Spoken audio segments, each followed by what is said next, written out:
Bonjour, c'est Amandine pour être essentiellement bien. Aujourd'hui, une nouvelle vidéo. Je vous ai fait la précédente, c'était sur les fausses couches et un petit peu mon histoire, comment j'ai fait pour m'en remettre. Et je voulais faire un petit peu une suite et vous dire un petit peu voilà, d'autres petites choses. Mais avant ça, je vous invite à vous abonner à ma chaîne, à liker, commenter, partager cette vidéo. Donc les fausses couches, c'est vraiment un sujet quand même sensible. Et même après plus de 5 ans, voire même presque 6 ans, parce que ma fille a 5 ans maintenant, elle a eu 5 ans hier, et ben c'est quand même quelque chose qui reste ancré en soi. Et, je regardais quelques vidéos voilà, de personnes qui avaient posté des vidéos sur les fausses couches parce que je voulais voir un petit peu ce que ressentaient un petit peu d'autres femmes et savoir ce qu'elles aussi elles ont ressenti. Et j'aimerais vraiment en fait vous donner un message d'espoir et en même temps vous apporter du soutien parce que qui mieux qu'une femme peut comprendre à quel point c'est difficile de se remettre d'une fausse couche et à quel point c'est important de se soutenir entre femmes, de trouver une épaule, une écoute bienveillante, que ce soit envers vos proches, vos amis ou voilà, d'autres personnes. En tout cas, moi, j'ai créé mon groupe privé Facebook il y a quelques mois. De ça, maintenant, on arrive quasiment aux 1000 femmes qui sont sur ma page, sur mon groupe privé Facebook. Vous trouverez le lien dans les commentaires. Et l'objectif, c'est vraiment de se soutenir dans ces essais bébés. Alors moi, actuellement, je suis pas en essai bébé, j'ai 2 enfants. Euh, et en fait, c'est vraiment mon parcours et quelque chose c'est une thématique qui pour moi est vraiment une thématique de cœur dans le sens où moi j'ai eu du mal pour tomber enceinte. Voilà, j'ai vécu la fausse couche, j'ai vécu des problèmes de fertilité, j'ai vécu le fait d'être stimulée au niveau ovarien parce que j'ai le syndrome des ovaires polykystiques. Et même si dans la vie, bah, je suis infirmière, que voilà, il y a plein de choses auxquelles je suis formée, si on peut dire. Je suis pas médecin et même les médecins, les gynécos, savent pas tout sur tout. Et, euh, et je pense que c'est important en tout cas d'avoir une communauté de femmes pour s'entraider et pour partager un petit peu sur ces sujets-là sensibles.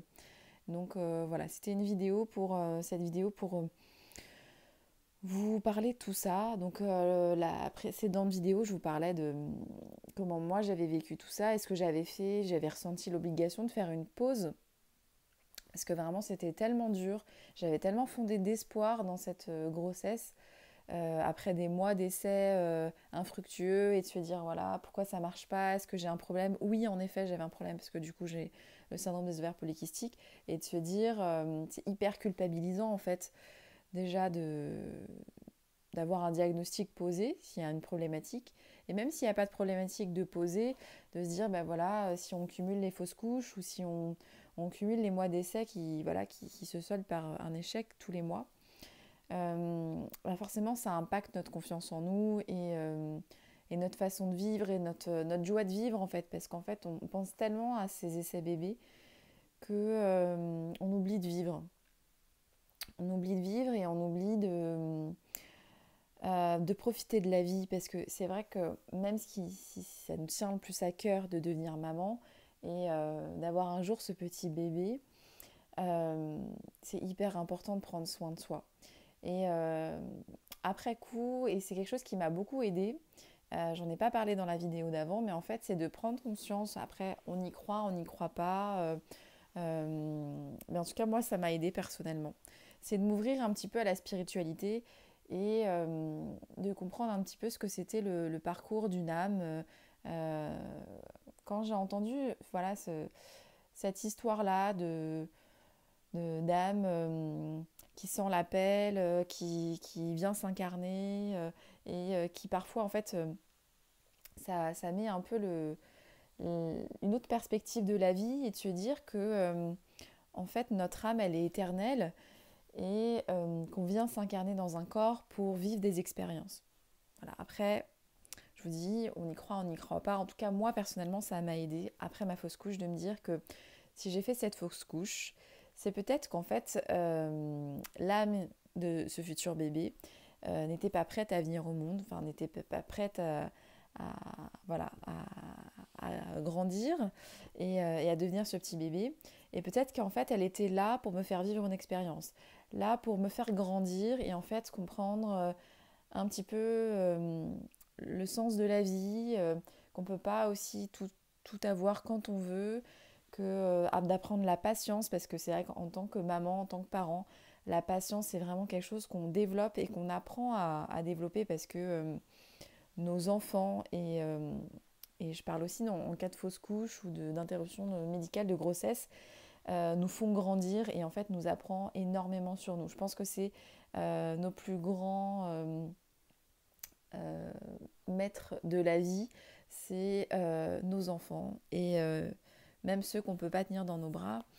Donc voilà, cette histoire d'âme, d'incarnation dans le corps, etc., de se dire, ben, en fait, voilà, peut-être que le moment n'était peut-être pas le plus opportun, peut-être que j'avais pas assez pris soin de moi à ce moment-là, peut-être que j'étais trop stressée, il y avait peut-être plein de paramètres qui faisaient que c'était pas le moment le plus optimal pour que j'accueille un bébé.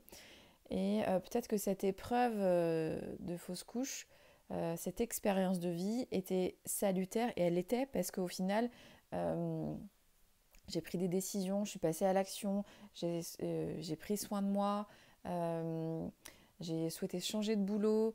Enfin voilà, il y a plein de choses qui se sont mises en place et voilà. Et en fait, c'est un peu mon leitmotiv maintenant de me dire que chaque expérience de vie est plus salutaire et parce qu'elle a quelque chose à apprendre, même si c'est quelque chose de dramatique, quelque chose de traumatique, quelque chose de vraiment terrible qui peut arriver.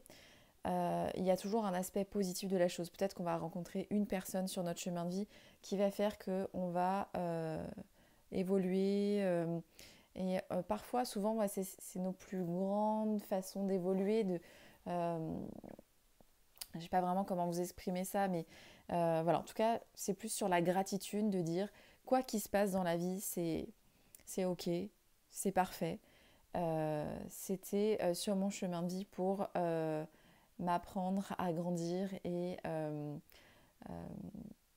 peut-être faire que je serai encore plus prête à accueillir ce bébé pour le prochain cycle ou pour les cycles où je me sentirai prête à ce moment-là. Et en effet, ça a été hyper bénéfique et quand j'ai repris les essais bébés, même s'il y avait toujours le stress d'une autre fausse couche et le stress que ça ne fonctionne pas, j'ai décidé de ne pas me focaliser sur le stress et plutôt de voilà, vivre au jour le jour, avancer à petits pas et être confiante en la vie que à un moment donné, j'aurai mes enfants et que tout se passera pour le mieux, même si voilà, il y aura des petits cailloux sur mon chemin. Euh, voilà, ils m'auront fait évoluer dans le meilleur des sens. Voilà, j'espère que cette vidéo vous aura aidé. Et voilà, vous pouvez me partager votre histoire aussi en commentaire si vous avez envie de partager sur ce que vous vivez en ce moment sur vos essais bébés, sur peut-être les fausses couches que vous avez vécues. Je vous invite aussi à me rejoindre sur mon groupe privé Facebook pour vous aider pendant vos essais bébés. Et pourquoi pas me contacter en privé, que ce soit via mon profil Facebook. J'ai aussi un compte Instagram qui s'appelle Amandine Dove, comme le nom de ma chaîne. Après, je suis quand même plus présente sur Facebook, mais tout dépend de ma communauté. Si la communauté sur Insta grandit, je serai plus présente sur Insta. Et je suis aussi, c'est possible aussi de m'écrire un mail sur le mail mamanbébépourlavie@gmail.com. Voilà, pensez à vous abonner, activer la petite cloche pour recevoir toutes les nouvelles vidéos en notification et à commenter, liker et partager cette vidéo. Voilà, bonne journée à vous. Au revoir.